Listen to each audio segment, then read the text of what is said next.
हाय नमस्ते दोस्तों। हम लोग इस वक्त कोविड की दूसरी वेव से जूझ रहे हैं। तकरीबन रोज़ काफ़ी सारे फ़ोन्स आते हैं रिगार्डिंग बेड की अवेलेबिलिटी, रेमडेसिविर की अवेलेबिलिटी, सीटी स्कैन कहाँ कराना है और कौन कौन से सिम्टम्स देखना है। तो मैंने सोचा क्यों ना क्विकली एक छोटा सा वीडियो बना के शायद आपको पोस्ट करूं जिससे आपको मदद मिले। 4 या 5 चीज़ें इंपॉर्टेंट हैं।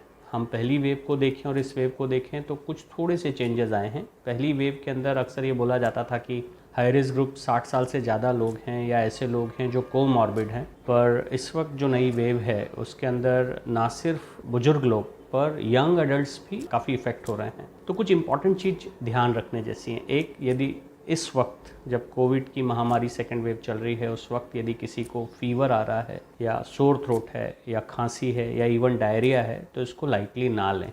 ये शायद कोविड होने के इनिशियल साइंस हो सकते हैं। तो 3 टेस्ट किए जा सकते हैं, एक रैपिड एंटीजन टेस्ट, एक HRCT या आप जिसको बोलते हैं RT-PCR टेस्ट।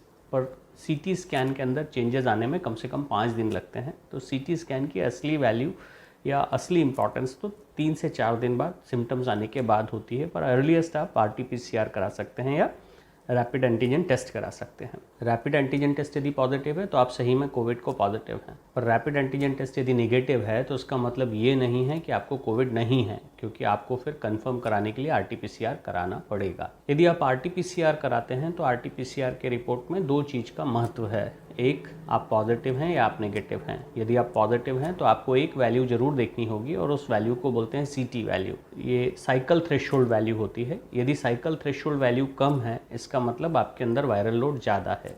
तो क्या कट ऑफ माना जाए जिससे ये बताया जा सकता है कि ये डिज़ीज़ माइल्ड या बहुत कम है। ऐसा बोला जाता है कि CT वैल्यू 24, CT 24 या उससे ज़्यादा है तो आप थोड़ा सा रिलैक्स हो सकते हैं, आप घर के अंदर आइसोलेट हो सकते हैं। पर हाँ, डॉक्टर से कांटेक्ट रखना ज़रूरी है। CT वैल्यू 15 से यदि नीचे है या 15 से 20 के बीच में है तो आप मॉडरेट हैं, और 15 के नीचे है तो शायद आप हाई वायरल लोड के जोन में आते हैं, तो डॉक्टर से तुरंत मिलना चाहिए। अब दूसरी बात रही, यदि आप उससे मिलते हैं, डॉक्टर से मिलते हैं, तो डॉक्टर यूजुअली माइल्ड केसेस को होम आइसोलेशन के लिए सजेस्ट करता है। और यदि माइल्ड केसेस को होम आइसोलेशन के लिए सजेस्ट करता है तो ये ध्यान रखना ज़रूरी है कि ये डिज़ीज़ का पूरा साइकिल 11 दिन का होता है, 11 से 14 दिन का होता है।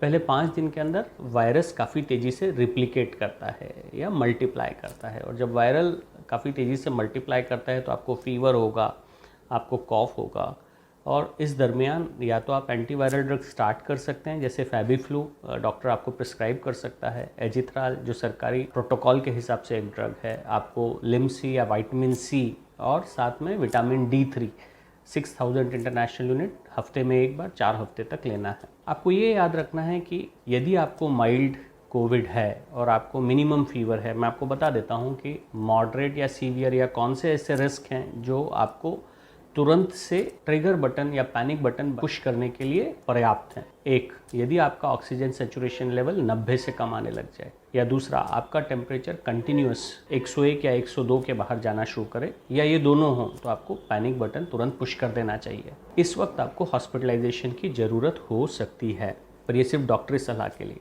दूसरा, काफ़ी सारा इस वक्त मिथ जो चल रहा है वो चल रहा है एक ड्रग जिसका नाम है रेमडेसिविर, कि रेमडेसिविर लेना चाहिए। रेमडेसिविर के बारे में WHO का, गवर्नमेंट ऑफ इंडिया का और काफ़ी सारे लिटरेचर ये बोलते हैं कि रेमडेसिविर कोई रामबाण दवा नहीं है। इससे सिर्फ एक चीज़ हो सकता है और वो भी हो सकता है मॉडरेट टू सीवियर पेशेंट के ऊपर, और ये सिर्फ हॉस्पिटलाइज्ड पेशेंट को दी जानी चाहिए, और ये आपका ड्यूरेशन ऑफ हॉस्पिटल स्टे को कम कर सकता है। इससे ज़्यादा इसका कोई इम्पैक्ट नहीं है।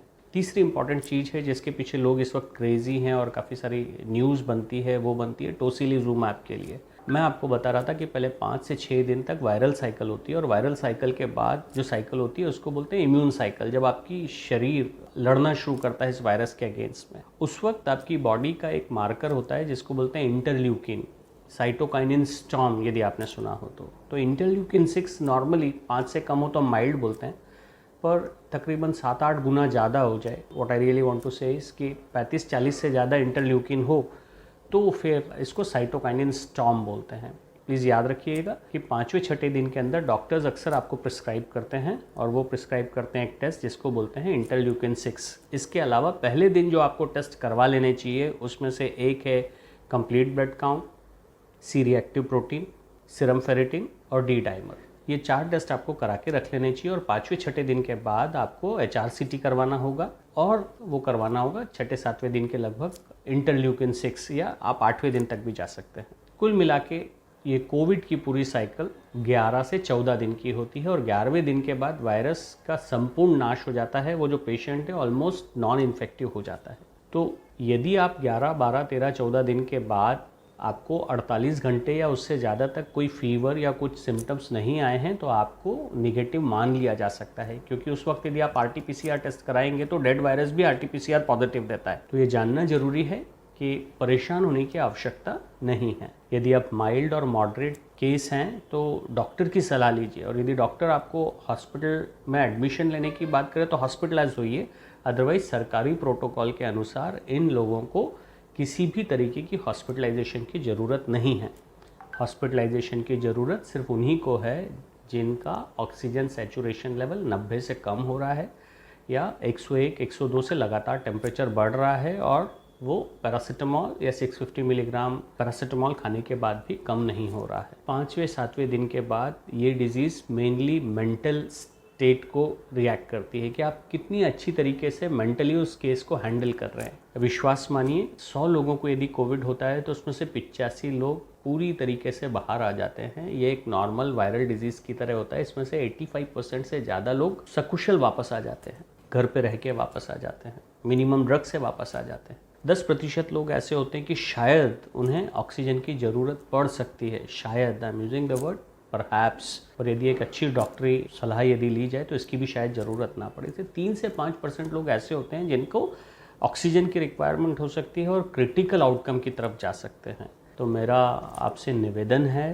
कि रोज़ जो फ़ोन आते हैं कि हमें रेमडेसिविर चाहिए, हमें टोसिलिजुमैब चाहिए, लोग आजकल तो मोनोक्लोनल एंटीबॉडीज़ की रिक्वेस्ट करने लग गए हैं जिसको IgIV बोलते हैं। ये सब रहने दीजिए उन लोगों के लिए जिनको सही में इसकी आवश्यकता है। पैनिक मत होइए, पहले से रेमडेसिविर टोसिलिजुमैब को इकट्ठा करना मत शुरू करिए। खुश रहिए, स्वस्थ रहिए, प्रसन्न रहिए। इस वक्त हम सबको एकजुट होकर कोविड को हराने की ज़रूरत है। इसका मतलब ये है कि सोशल डिस्टेंसिंग या फिज़िकल डिस्टेंसिंग, मास्किंग और सैनिटाइजेशन, बार बार हाथ धोने की आवश्यकता है और रहेगी। कोविड से जंग अभी बाकी है दोस्त। Take your time, be safe, keep happy और आसपास पॉजिटिविटी फैलाते रहिए। Thank you.